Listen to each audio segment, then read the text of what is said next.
Jérôme, Georges et Guillaume font du tourisme. Et un jour, ou plutôt un soir, ils arrivent dans un tout petit village où il n'y a ni bar, ni restaurant, ni hôtel, mais par chance, il y a une auberge. Et dans cette auberge, ils peuvent se loger et dîner. À vrai dire, ils dînent légèrement. Il y a une soupe, un petit morceau de poisson assaisonné d'une goutte d'huile et une pomme. C'est un repas léger, mais c'est un repas approprié pour le soir. Parce qu'on dit ça, qu'il faut manger léger le soir. Et qu'il faut par contre faire un excellent petit déjeuner, c'est excellent pour la santé. Alors, les trois amis sont contents. Et ils vont voir l'aubergiste pour lui dire que le lendemain matin, ils voudraient faire un bon petit déjeuner. Copieux, abondant, savoureux, avec du café, du chocolat, du lait, des croissants, des tartines grillées avec un petit peu de beurre et de confiture, du jus d'orange bien sûr, des œufs, du fromage. Non, non, non, c'est impossible, dit l'aubergiste. Je suis désolée, vraiment désolée. Mais demain je pars en vacances et il reste tout au plus de quoi préparer un petit déjeuner. Disaient les amis, lequel de nous va pouvoir déjeuner demain? Je propose, dit Guillaume, que le chanceux qui aura droit au petit déjeuner demain matin, ce soit celui qui aura fait le rêve le plus extraordinaire, ou le plus beau, ou le plus terrible. Et je propose que ce soit vous, monsieur l'aubergiste, qui décidez qui a fait le rêve le plus extraordinaire. Tout le monde est d'accord. Alors les trois amis vont se coucher. Jérôme dans la chambre numéro 15, Georges dans la chambre numéro 16 et Guillaume dans la chambre numéro 17. Au milieu de la nuit, la porte de la chambre 17 s'ouvre. Guillaume se lève.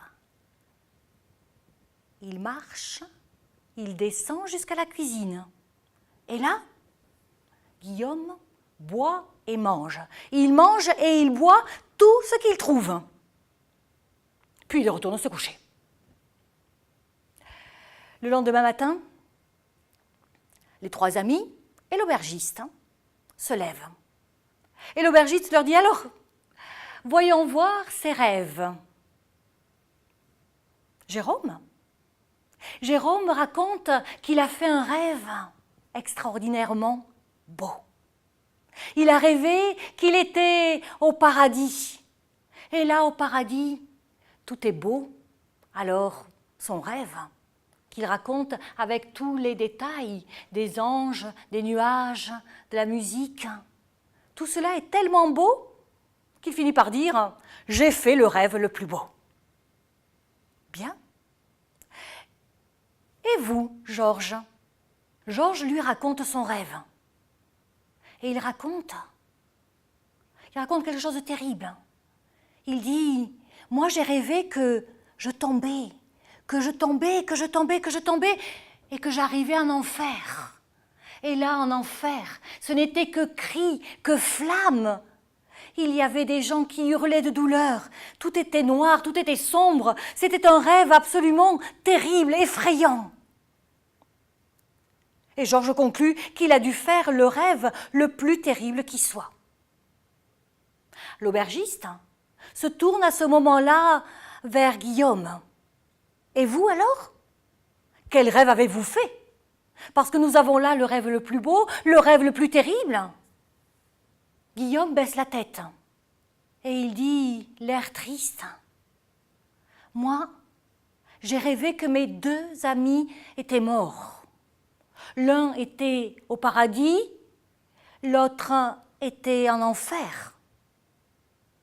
J'étais tellement triste que ça m'a réveillée. Parce que je sais bien que de ces endroits-là, personne ne revient. Alors, je me suis levée, je suis allée à la cuisine et j'ai petit déjeuné.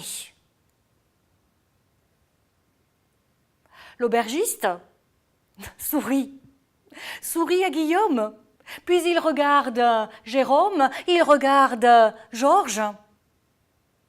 Et il regarde de nouveau Guillaume.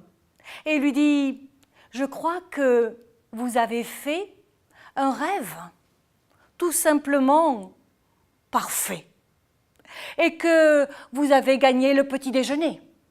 Sauf que ce petit déjeuner-là, vous l'avez déjà mangé.